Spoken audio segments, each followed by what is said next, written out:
Frændi. Sæll. Ég ætla einmitt að ræða þig. Ég vil að þú siglir til Íslands og byggir þar kirkju. Því þangað er nú sigling margra ríkra manna.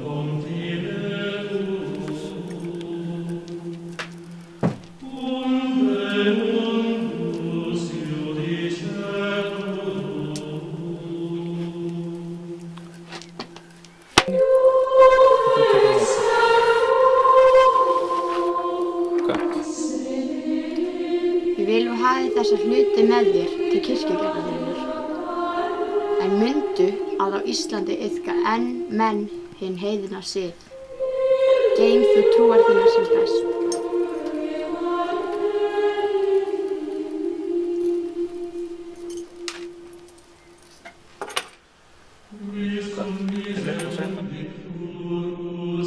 Hvað?